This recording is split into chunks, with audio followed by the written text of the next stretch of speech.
Everyone's got their thing.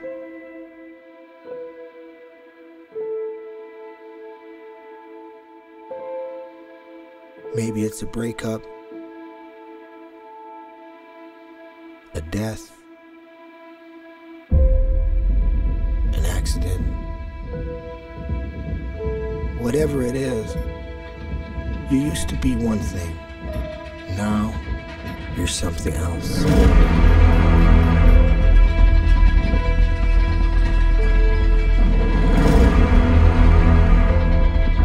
We all have our own problems. Our own issues. Our own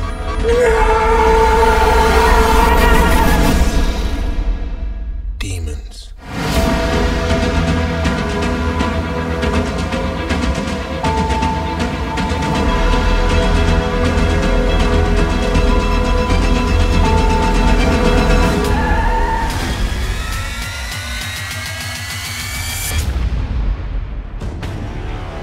I think the most exciting thing about this film is having the opportunity to take a truly beloved character from comic books I'm Eddie Brock. I'm a reporter.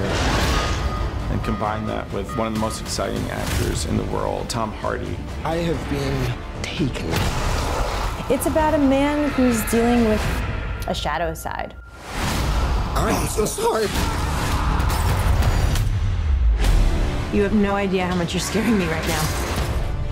We're incredibly lucky to have Tom play Eddie Brock We cannot just hurt people. and Venom. There's this Jekyll and Hyde duality. The way I see it, we can do whatever we want. It's edgy and gritty and dark. Eyes, lungs, pancreas, so many snacks, so little time.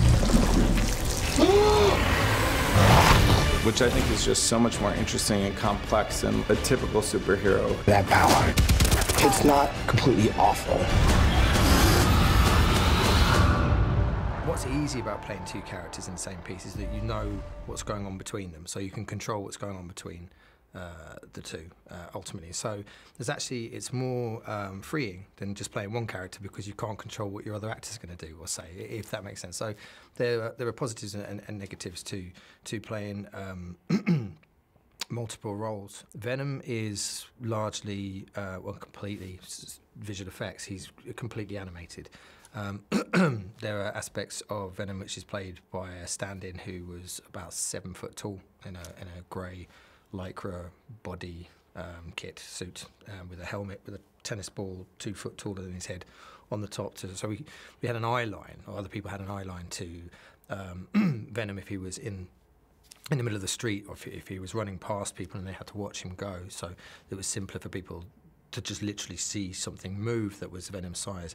But predominantly, Venom exists entirely in soundscape on a day-to-day on a film set. So it would be a question of recording his lines and having an earpiece in, and for me to talk to myself, technically. Although I wasn't talking to myself, a huge element that we had on the film was the sound department led by Coffey and Patrick, who literally on the day cutting and pasting and interacting with me from the sound desk below the stage. I'd record the scene and then we would mute Eddie's lines because I could speak there as I was on camera as Eddie Brock, but what wasn't on the camera for a lot of the time was the internal monologue or the internal dialogue or duologue between him and Venom.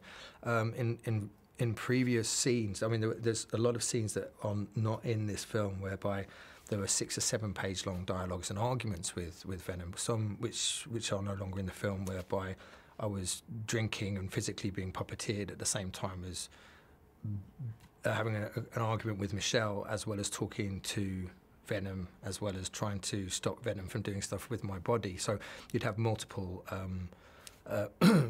physical lives and audio lives going on at the same time, but it's been simplified much more as we started to edit and refine where we wanted to take Venom. If I was to take a punt at what was interesting to play, he's somebody who professes to be very sort of almost none more pious than the recently converted in some aspect. His his search for the truth and his subjective take on what's powerful news, or is rather self-serving in many aspects and egotistical and narcissistic. So he's not the greatest fundamental base for an altruistic hero in any aspect, or let alone even an anti-hero in some aspects. I would say that he's a reluctant hero.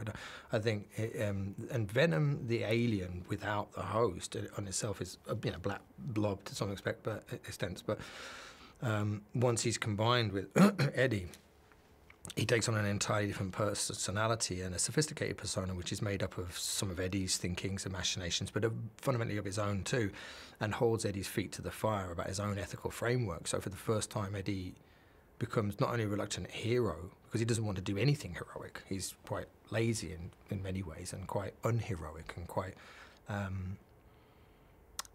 he lacks fundamentally courage in where it counts in many aspects to Eddie, and it's not until Venom meets him and doesn't have any scruples or any ethical framework at all, bangs his own ethos is how much can I eat, and human beings are alive and I need to eat live things. So I need to live in a host in order to feed, and I must bring all these aliens and symbiotes down to feed on people and animals and livestock and live things, and then we'll move on to another planet. So, the combination of the symbiote and Eddie Brock creates a thing, an entity, rather than a suited villain or a suited superhero that's going to do good. It's an alchemy of two beings that end up existing on a planet whereby they get drawn into parables or stories or things, or chasing after bad guys. But the alien would eat anybody. So it's really Eddie Brock who has a problem with, say, Carlton Drake. And Venom has a problem with Carlton Drake because Carlton Drake has a rocket, but he has problems with everybody. So there's no defined agenda for for Venom or Eddie Brock in this story, if that makes sense. Spiro was an amazing choreographer and artist when it comes to, and director of stunts, but he's truly an artist in the way that he wants to push the boundary and do things which are, not humanly possible in many aspects, and certainly bring a huge amount of flair and kudos to movies like these, and the stunt department that works within that framework are all pushing limits on various movies that you may well be aware of. So a movie like this is going to live and die by multiple parts of its dynamics. One being a stunt department and action, and the other being its visual effects and then its story and its character work as well. So this is a huge stunt driven. Look lousy. I have a parasite. You just might survive. You do not want to do this. Do we have a deal? We can do it. I'm Eddie Brock. I'm a reporter. It's time to go down. Look into my eyes. Cooperate.